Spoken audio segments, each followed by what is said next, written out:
খুনি হাসিনা সারা জীবন শুধু নিজের পরিবারের মানে গান গাইতে গাইতে।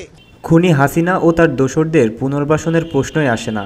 আমাদের জীবনের বিনিময়ে হলেও আমরা এটা হতে দেব না বলে মন্তব্য করেছেন জুলাই শহীদ স্মৃতি ফাউন্ডেশনের সাধারণ সম্পাদক শারজিস আলম। শনিবার বরিশাল জেলা শিল্পকলা একাডেমি মিলনায়তনে আন্দোলনে বরিশাল বিভাগের শহীদ পরিবারের সদস্যদের খোঁজ নেওয়ার সময় সাংবাদিকদের একথা বলেন তিনি। শারজিস বলেন, খুনি হাসিনা সারা জীবন শুধু নিজের পরিবারের গান গাইতে গাইতে ক্ষমতাকে আষ্টে পিষ্টে ধরে রেখেছিল। তিনি যেখানেই গেছেন সেখানেই তার পরিবার নিয়ে কান্নাকাটি করেছেন। তার পরিবারের 18 জন মানুষ, আর এই 2000 জন কি মানুষ নয়? এদেরকে খুন করার সময় তার বুকটা একটুও কাঁপেনি।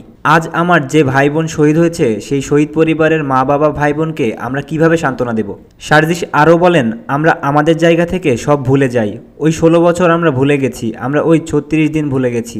এখন আমরা আবার নতুন কিছু নিয়ে আছি, কিন্তু এই জবাব খুনি হাসিনা ও তার দোসরদেরকে দিতে হবে।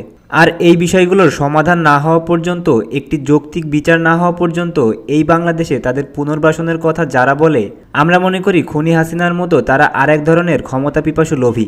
এটা আমরা আমাদের জীবনের বিনিময়ে হলেও করতে দেব না।